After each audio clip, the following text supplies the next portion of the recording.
बोला भी ना बोले, कोई तो बोले।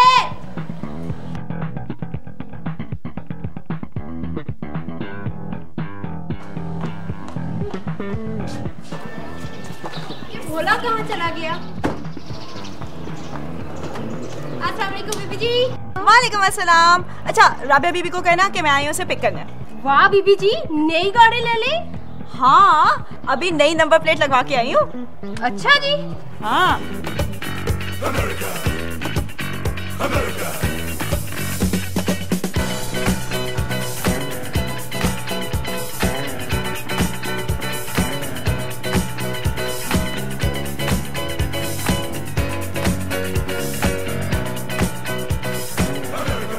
माफ कीजिएगा, आपने ये नंबर गलत लगवा लिया है। क्या मतलब? आपका नाम हिना ही है ना? हाँ, हिना ही है। असल में ना इसका अदद जो है ना वो आपके नाम के अदद से मैच नहीं करता। हादसा हो सकता है, खतरा है। अगर ये नंबर आपने बदला नहीं ना तो बहुत बड़ा नुकसान हो सकता है। रात को फोन पर राबिया ने बताया था कि रजिया ने जिस हिसाब से बताया था पर्चियाँ उसी हिसाब से निकली थी। इसका मतलब है कि रजिया अभी भी सही कह रही है। रजिया, अगर मैं नंबर बदल लूं तो फिर तो कोई मसला नहीं ना होगा? नहीं नहीं बीबी जी, फिर तो ये गाड़ी आपको बहुत सूट करेगी। बस पहले ही फुर्सत में ये नंबर बदल डालें आप। बस फिर तुम उसको बता देना कि मैं आई नहीं थी, और मैं भी तुमसे वादा करती हूँ कि मैं भी उसे नहीं बताऊंगी, ठीक है?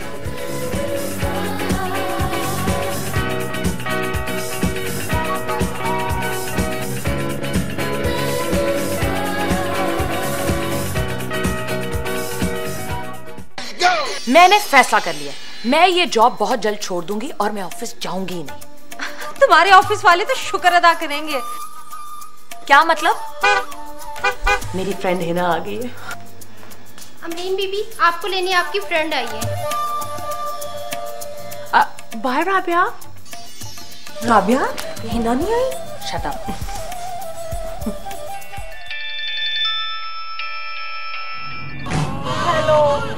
कहाँ रह गई हो यार? तुम्हें पता है मुझे ऑफिस से देर हो रही है और बेकार लोगों के साथ मैं ज्यादा देर बैठ भी नहीं सकती। हाँ यार, गाड़ी के नंबर ने मरवा दिया है। नंबर लेकर हिसाब लगवाया तो पता चला ये मनहूस नंबर है और मुझे सूट नहीं करेगा। उफ हो है ना, वहम की भी कोई इंतहा होती है। ये तुम्हें किसने कहा कि ये मनहूस है? तुम उसे जानती तो हो, पर मैं उसका नाम नहीं बताऊंगी। मैंने उसे वादा किया है ना। तुम अभी मेरे घर से मेरा मतलब है मेरे गेट से होकर गई हो ना?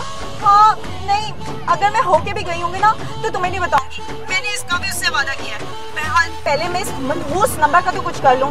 Okay bye. आज मैं इस नजूमी की बच्ची को छोड़ूंगी नहीं। किसकी बात कर रही हो? रजिया, रजिया। क्या हुआ बाजी, खैरियत तो है ना? नहीं, तुम्हारी आज मेरे हाथों खैरियत नहीं है। मुझे सच सच बताओ, क्या अभी गेट पर मुझे हिना लेने आई थी? आई थी, मतलब आई होगी। मुझे तो नहीं पता जी, मुझे तो वो मिली ही नहीं। तुम झूठ बोल रही हो ना, तुम बकवास कर रही हो। अभी तुम हिना से मिली हो और तुमने उसकी गाड़ी की नंबर प्लेट के बारे में उससे कुछ बताया है और ऐसा बोला है कि वो मनहूस है। अगर तो ये बात आपको खुद हिना बाजी ने बताई है ना तो उन्होंने वादा खिलाफी की है। मैं तंग आ गई हूँ तुम्हारी इन बातों से। तुम्हें पता है ना यार हिना कितनी वहमी है। देखें जी, मैंने तो उनकी बेहतरी की बात की थी।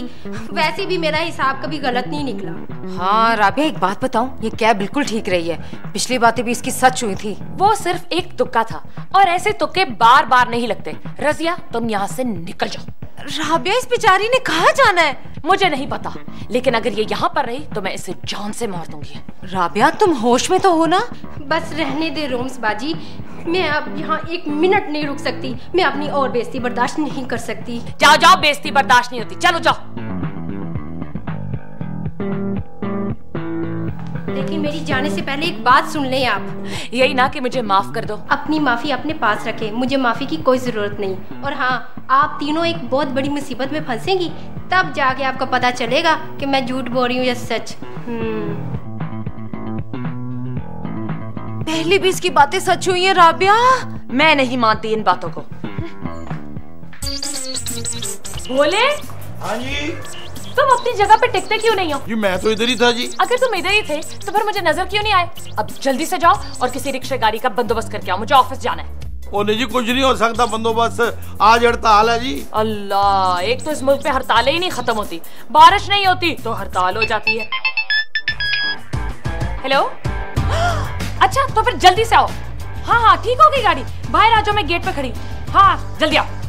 बीबी जी अपने गुस्से पे कंट्रोल किया करें, वो ना हो किसी दिन दिमाग की नासें पाट जाएं। हाँ, तुम अपने काम पर जरा ज्यादा ध्यान दो और अपनी ड्यूटी किया करो। मेरी गाड़ी आ गई, मैं ऑफिस जा रही हूँ। कुछ खा भी लिया करें। ओले चुप करो। अब वहाँ चल रही बार।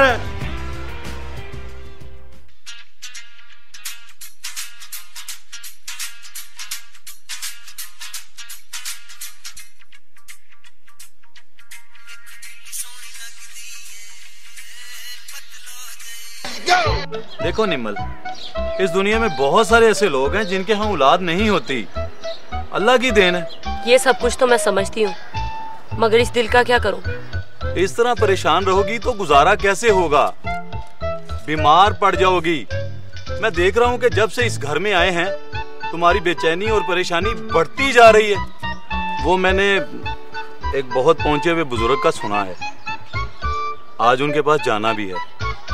दुआ करेंगे, वो औलाद तो नहीं हो सकती लेकिन उनकी दुआ से तुम्हें सुकून मिल जाएगा। हर औरत की ख्वाहिश होती है कि उसकी औलाद हो। तुम तो दफ्तर चले जाते हो और मैं अकेली घर में सोचती रहती हूँ कि काश मेरा बेटा या बेटी होते तो मैं भी उनके काम करती, उन्हें स्कूल छोड़ने जाती, उन्हें स्कूल से लेके आती। सोचो जरा, आज अगर हमारी औलाद होती तो आज उनकी स्कूल जाने की उम्र होती। लेकिन अल्लाह की मर्जी के आगे कौन बोल सकता है। तुम खाना बनाओ, इकट्ठा खाना खाते हैं, ठीक है?